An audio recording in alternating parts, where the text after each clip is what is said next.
Hello friends, இன்னைக்கு நம்ம சூப்பரான பட்டர் நானும் பன்னீர் பட்டர் மசாலாவும் செய்ய போகிறோம். வாங்க அதை எப்படி செய்யறதுன்றதை பார்க்கலாம். இப்போ இந்த அகலமான பாத்திரத்தில் 1 கப் தண்ணி சேர்த்துக்கலாம், 1/2 கப் தயிர் சேர்த்துக்கலாம், 1/4 கப் பால் சேர்த்துக்கலாம்.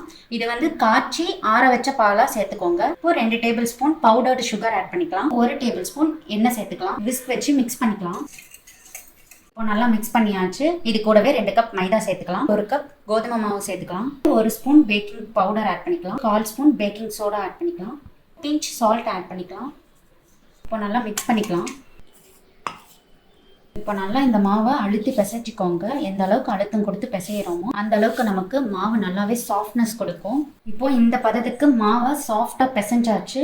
உங்களுக்கு கையில் ஒட்டுற மாதிரி இருந்துச்சுன்னா கொஞ்சம் கூட நீங்கள் மாவை ஆட் பண்ணிக்கலாம். அப்படி இல்லைன்னா தண்ணி கூட நீங்கள் விட்டு அட்ஜஸ்ட் பண்ணிக்கலாம். ஏன்னா ஒரு மாவு தண்ணி இழுக்கும். அதுக்கு தகுந்த மாதிரி நீங்கள் மாவோ தண்ணியும் அட்ஜஸ்ட் பண்ணி ஆட் பண்ணிக்கோங்க. மாவு காயாமல் இருக்கிறதுக்கு கொஞ்சமாக ஆயில் அப்ளை பண்ணி ஒரு பிளேட் வச்சு க்ளோஸ் பண்ணிக்கலாம்.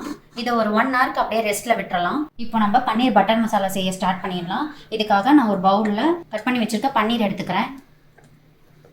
இப்போது கொஞ்சமாக ரெட் சில்லி பவுடரும் கொஞ்சமாக சால்ட்டும் சேர்த்து மிக்ஸ் பண்ணி எடுத்துக்கலாம். இப்போ ஸ்டவ் ஆன் பண்ணி ஒரு கடாயில் எண்ணெய் சேர்த்துருக்கேன். இப்போ மிக்ஸ் பண்ணி வச்சுருக்க பன்னீரை ஒன்றொன்னா இந்த ஆயிலில் சேர்த்து ஃப்ரை பண்ணி எடுத்துக்கலாம். இப்போ இந்த மாதிரி நல்லா ஃப்ரை பண்ணி ஒரு பிளேட்டில் தனியாக எடுத்து வச்சுக்கோங்க. இப்போ இதே ஆயிலில் கொஞ்சமாக பட்டர் ஆட் பண்ணிக்கலாம். 2 பெரிய சைஸ் வெங்காயம் நல்லா சாப் பண்ணி எடுத்து வச்சுருக்கேன். இதுவும் இது கூட சேர்த்துக்கலாம். இப்போ மிக்சர் ஜாரில் 6 சின்ன சைஸ் தக்காளியை இந்த மாதிரி கட் பண்ணி எடுத்து வச்சுருக்கேன். அதை சேர்த்துக்கலாம். முந்திரி, கார்லிக், ஜிஞ்சர், அப்புறமேட்டு க்ரீன் சில்லி இதுவும் சேர்த்துக்கலாம். இப்போ இது கூடவே கொத்தமல்லி கொஞ்சமாக ஆட் பண்ணி அரைச்சி எடுத்துக்கலாம். இப்போ வெங்காயம் நல்லா வதங்கி வந்துருச்சு. இது கூட அரைச்சி வச்ச பேஸ்ட்டை ஆட் பண்ணிக்கலாம். இப்போ இது கூடவே கொஞ்சமாக மிளகாய் தூள், கொஞ்சமாக மல்லித்தூள், மஞ்சத்தூள், இப்போ கொஞ்சமாக உப்பு சேர்த்துக்கலாம். இப்போ நல்லா மிக்ஸ் பண்ணிக்கலாம். மிக்சர் ஜார் கழுவுன தண்ணியும் இது கூட சேர்த்துக்கிறேன். ஒரு கொதி வரட்டும். இப்போ ஒரு கொதி வந்ததும் நம்ம ஃப்ரை பண்ணி வச்சுருக்க பன்னீரை இதில் ஆட் பண்ணிக்கலாம். இப்போ கொஞ்சமாக ஃப்ரெஷ் க்ரீம் சேர்த்துக்கலாம். இது கூடவே கஸ்தூரி மெத்தி சேர்த்து நல்லா கலந்து விட்டுக்கலாம். ஒரு 1/4 ஸ்பூன் கரம் மசாலா சேர்த்துக்கலாம்.